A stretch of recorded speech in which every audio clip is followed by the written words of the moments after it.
আজকে এই দুর্নীতিবাজদেরকে আপনি ভোট দিয়ে যাদেরকে ভোট দিচ্ছেন তারা ভোটারের আগে আপনাকে চিনছে, তারা পাঞ্জাবি পরছে, জুব্বা পরছে, এই পরছে সেই পরছে, আপনাকে আমাকে দেখানোর জন্য পড়ছে। কিন্তু মনে রাখবেন, যখন আমরা তাদেরকে ক্ষমতায় বসিয়ে দিব তখন আর তারা আমাদেরকে চিনবে না। আলহামদুলিল্লাহ, আল্লাহ পাক রব্বুল আলমিনের দরবারে লাখো কোটি শুকরিয়া যে মহান রব্বুল আলমিন আপনাকে আমাকে কোরআন হাদিস মজলিসে বসার তৌফিক দান করেছেন, কোরআন এবং হাদিসের মজলিসে বসার তৌফিক দান করেছেন। সেজন্য আমরা সকলে অন্তরস্থল থেকে কালিমাতুশ শুকর আদায় করে বলি আলহামদুলিল্লাহ। আমাদের আলোচনা চলছিল বর্তমান সময় উম্মতের কি দায়িত্ব এবং কর্তব্য। মোহতারাম হাজিরিন, মুসলিম উম্মার কি দায়িত্ব এবং কর্তব্য আল্লাহ নবী সাল্লাল্লাহু আলাইহি ওয়াসাল্লাম 1450 বছর আগেই নির্দেশ করে দিয়েছেন। 1450 বছর আগেই আল্লাহ রব্বুল আলামিন রাসূলের মাধ্যমে নির্দেশ পাঠিয়েছেন। আল্লাহ রব্বুল আলামিন নিজে বলেন, কু আনফুসাকুম ওয়া আহলিকুম নারা, আগে তোমরা নিজেরা বাঁচো জাহান্নামের আগুন থেকে, তারপর তোমাদের পরিবারবর্গকে বাঁচাও। আল্লাহ নবী সাল্লাল্লাহু আলাইহি ওয়াসাল্লাম বলেন, আলা কুল্লুকুম রাইন ফাকুল্লুকুম মাসউলুন আন রাইয়াতিহি, তোমরা প্রত্যেকেই জিম্মাদার, প্রত্যেকেই প্রত্যেকের ব্যাপারে জিম্মাদার, আর প্রত্যেক জিম্মাদারির ব্যাপারে আল্লাহ রাব্বুল আলামিনের কাছে জিজ্ঞাসিত হবে। অর্থাৎ মালিক কাল হাসরের ময়দানে জিজ্ঞাসা করবেন। এ কারণেই জমিনের মধ্যে আমাদের উচিত প্রত্যেকটা কাজ মালিকের নির্দেশ অনুযায়ী করা। কথা বলেন ঠিক কিনা? মালিকের প্রত্যেকটা কাজ মালিকের নির্দেশ অনুযায়ী পালন করা। কিন্তু আমরা পৃথিবীর বুকে চলতেছি, উদ্ভ্রান্তের ন্যায় চলতেছি, উদ্ভ্রান্তের ন্যায় ঘোরাফেরা করতেছি। একদিক দিয়ে আল্লাহর বিধান, আরেক দিক দিয়া আমাদের নিজেদের মত আমরা চলতেছি। অথচ মালিকের নির্দেশ ছিল সকলে ঐক্যবদ্ধ হয়ে মালিকের হুকুম আহকামগুলো পালন করব। আমরা নিজেদের ক্ষেত্রে নিজেদের দুনিয়াবি স্বার্থে অনেক ভালো মন্দ যাচাই করি, অনেক ভালো মন্দ আমরা যাচাই বাছাই করি, কোনটা ভালো কোনটা খারাপ এগুলো আমরা দেখি। কিন্তু আখিরাতের ব্যাপারে, আখিরাতের ফিকির নিয়ে, আখিরাতের চিন্তা চেতনায় আমরা ভালো মন্দ দেখি না। এজন্যই আফসোস লাগে, দুনিয়াতে আমরা অনেক ভালো লেভেলে চলার জন্য অনেক কিছু করছি, কিন্তু কাল হাসরের ময়দানে ভালোভাবে চলার জন্য, হাসরের ময়দান আমাদের মজবুত হওয়ার জন্য, সুন্দর হওয়ার জন্য কোনো কিছুই করছি না। এজন্য আফসোস লাগে মুসলমান। এজন্য ইমানের পরীক্ষা সবসময় হয়। সামনেও একটা পরীক্ষা আসতেছে, আমাদের সামনে একটা দেখা পরীক্ষা আসতেছে। এই যে সামনে নির্বাচন, এই নির্বাচনের ব্যাপারেও কিন্তু পরীক্ষা আসতেছে। একজন ইমানদারের ইমানি পরীক্ষা যে সে কাকে নির্বাচিত করবে, কাকে ভোট দিবে। অনেকেই বলবে যে হুজুর, এই জায়গাও কি ইসলামের বিধান আছে? হ্যাঁ, এই জায়গাতেও ইসলামের বিধান আছে। অনেকেই বলে আমার মন চাই জিন্দেগি যাকে ইচ্ছা তাকে ভোট দিব। আমার প্রিয় ভাই, আপনি যাকে ইচ্ছা তাকে ভোট দিতে পারেন, কিন্তু মনে রাখবেন কাল হাসরের ময়দানে যেখানে ইচ্ছা সেখানে যেতে পারবেন না, যেখানে ইচ্ছা সেখানে যেতে পারবেন না। অনেক রং তামাশা হয়েছে সেই 70-এর পর থেকে, 1970-এর পর থেকে আমরা অনেক কিছু দেখেছি, অনেক কিছু দেখেছি। আর রং তামাশা দেখতে চাই না। এবার উম্মতকে সতর্ক হতে হবে। দেশ এবং জাতিকে যদি রক্ষা করতে চাই, এদেশের সম্পদকে যদি আমরা রক্ষা করতে চাই, এদেশের প্রতিটা প্ল্যাটফর্মকে যদি আমরা মজবুত করে দাঁড় করাতে চাই, তাহলে ইসলামী রাজনীতি ছাড়া ভিন্ন কোনো কিছু আসতে পারে না। কথা বলেন ঠিক কিনা? হ্যাঁ, অনেকেই বলবে হুজুর রাজনীতি করছেন। আরে ভাই, ইসলামের রাজনীতি বলতে কি কোনো কিছু নেই? আপনারা তো সরাসরি না করে দিবেন। আপনারা তো বলবেন ইসলামের রাজনীতি বলতে কিচ্ছু নাই, রাজনীতি হুজুররা করবে কেন, শুধু আমরা রাজনীতি করব। হ্যাঁ, এই কথা তো আপনাদের আসবে, কারণ হুজুরদেরকে এই জায়গায় তো আপনারা ভিন্ন রকম করে দেখেন যে রাজনীতি হুজুররা করবে কেন, রাজনীতি আমরা করব।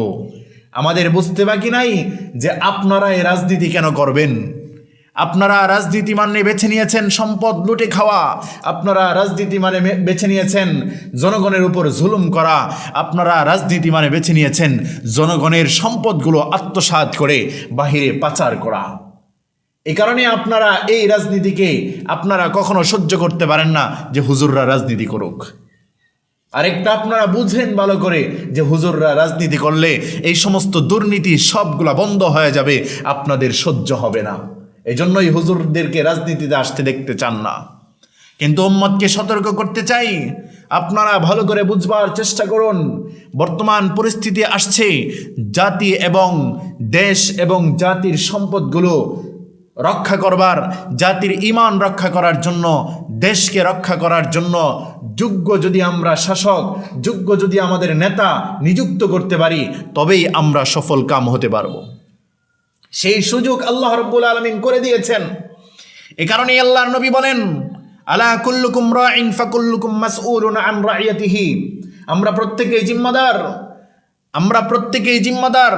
আজকে আপনি আমি যদি জিম্মাদারি দায়িত্ব পালন না করি, আমার জিম্মাদারি হলো আমি একজন মুমিন মুসলমান, আমি একজন মুমিন মুসলমান, আর আমি মুমিন মুসলমান হিসাবে আরেক মুমিন মুসলমান ভাইকে সাপোর্ট করব, আমি আরেক মুসলমান ভাইকে নির্বাচন করব। মুমিনের কাজ এটা কখনো হতে পারে না যে একজন বেঈমান মুনাফিক নাস্তিক মুরতাদ লুটপাস করে যেই ব্যক্তি, লুটতরাজ করে যেই ব্যক্তি, জিনা করে যেই ব্যক্তি, হারামখোর যেই ব্যক্তি, সুদখোর যেই ব্যক্তি, ওই ব্যক্তিকে নির্বাচন করবে একজন মুমিন। একজন মুমিন এই কাজ করবে, এটা কখনোই সম্ভব হতে পারে না, এটা কখনোই সম্ভব না। এজন্যই আল্লাহর নবী বলেন, দায়িত্ব আদায় করো, তোমার দায়িত্ব আদায় করা তোমার দায়িত্ব। কারণ এই দায়িত্বের ব্যাপারে আল্লাহ রাব্বুল আলামিনের কাছে তোমাকে জিজ্ঞাসা করবে, হিসাব দিতে হবে। সেই হিসাবের অপেক্ষা করো, সেই হিসাবের অপেক্ষা করতে থাকো। মালিকের আদালতে কি হিসাব দিবা? আমাদের বড় আশ্চর্য লাগে যে আমরা অনেক সময় মসজিদ মাদ্রাসাগুলোতে একজন হুজুর নিব, একজন মুয়াজ্জিন লাগবে, একজন ইমাম লাগবে, একজন খতিব লাগবে, অনেক কিছু যাচাই বাছাই করি। তিনি হুজুর কিনা, তিনি আলেম কিনা, তিনি হাফেজ কিনা, তিনি বিবাহ করছে কিনা, মুত্তাকি কিনা, পরহেজগার কিনা, বাড়ি কোথায়, সব ডিটেলস বিবরণ তার বায়োডাটা নিতে থাকি। কিন্তু আপনি আমি যখন রাষ্ট্রীয় কর্মকাণ্ডে একজন আমার নেতা নিযুক্ত করব, একজন নেতা নিযুক্ত হবে, আমার ধন সম্পদের সমস্ত দেখাশোনার দায়িত্ব যেই ব্যক্তিকে দিচ্ছি, ওই ব্যক্তি চোর, বাটপার, জিনাখোর, ব্যভিচারী নাকি অন্য কিছু, এটা আমরা খেয়াল রাখি না। আফসোস লাগে এই কারণেই, আফসোস। আমার প্রিয় ভাইয়েরা, আমি আবারও সতর্ক করছি, আল্লাহ রাব্বুল আলামিন বলেন, আগে নিজে বাঁচো, পরিবারকে বাঁচাও। এই ক্ষেত্রে আপনি আমি যদি আমার নেতা সঠিকভাবে নির্বাচন করতে পারি, আমি আপনাকে বলছি না যে ইসলামী দল করেন, এই দল করেন, ওই দল করেন, কিন্তু আমি আপনার মেধা বিকাশে এটাই ঢুকাচ্ছি যে একজন মুমিন হিসাবে আপনার দায়িত্ব রাখি। একজন মুমিন হিসাবে আপনার দায়িত্ব কি? এই যে বর্তমান সময়ে চলে আসছে 12ই ফেব্রুয়ারি নির্বাচন হবে, 12ই ফেব্রুয়ারিতে নির্বাচন হবে। অনেকে দেখা যাচ্ছে নির্বাচনের আগে ফ্যামিলি কার্ড বিক্রি করছে, আবার অনেকেই তুকমা লাগাচ্ছে আমাদের ইসলামিক যেই দলগুলো আছে সেগুলাকে, যে তারা নাকি জান্নাতি টিকিট বিক্রি করছে। আরে ভাই, জান্নাতি টিকিট বিক্রি করছে না, কিন্তু কোনো একটা জান্নাতের আমলের ব্যাপারে যখন গুরুত্ব দেওয়া হয়, তখন ওইটাকে সর্বোচ্চ গুরুত্বের সীমায় রেখে তারপরে বর্ণনা করেন উলামায়ে কেরাম। কিন্তু বাস্তবে যে ওনাকে জান্নাতের টিকিট বিক্রি করছেন, বিষয়টা এরকম নয়। এই তুকমা দিয়ে পার পাওয়া যাবে না।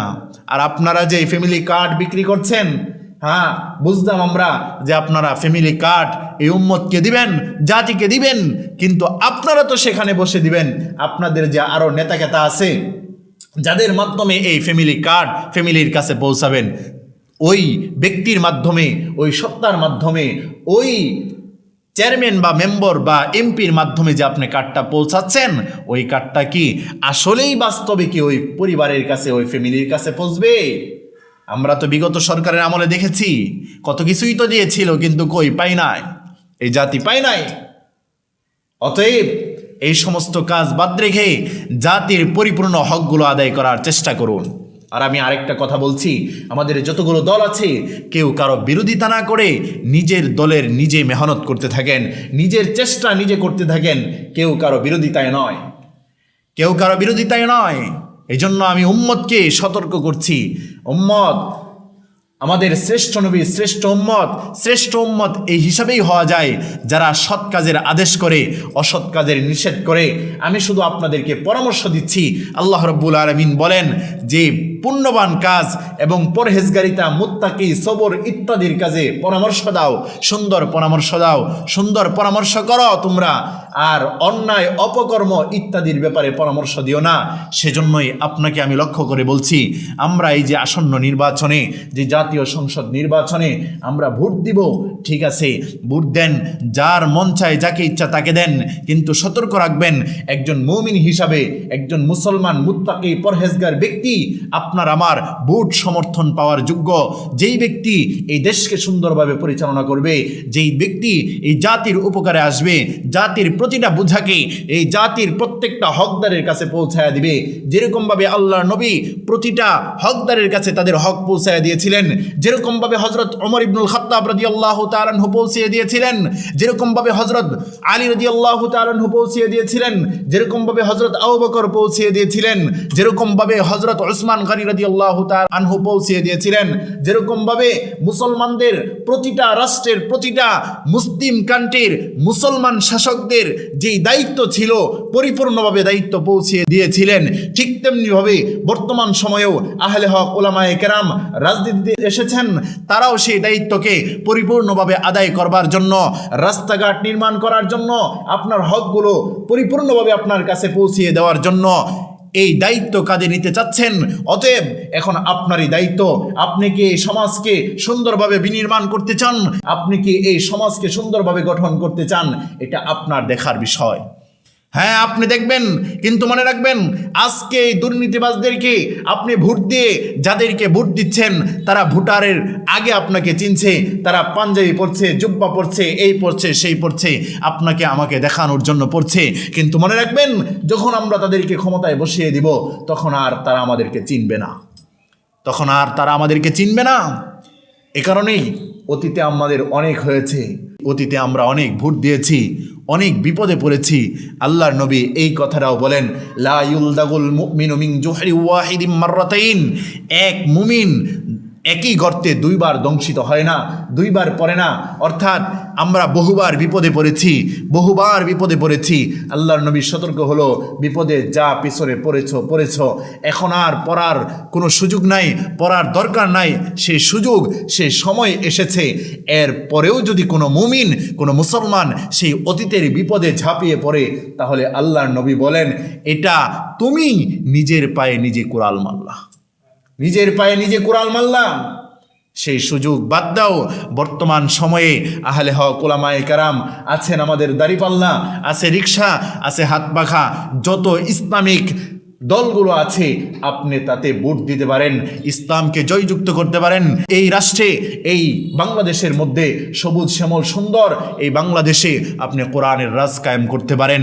একমাত্র আপনার ভোট হতে পারে ইসলামিক রাজনীতিতে ইসলামকে প্রতিষ্ঠা করার একমাত্র সহায়ক, একমাত্র ইসলামকে দেশে প্রতিষ্ঠা করার জন্য একটা আপনার ভোট, আপনার যাচাই বাছাই, আপনার নির্বাচন হতে পারে ইসলাম প্রতিষ্ঠিত হওয়ার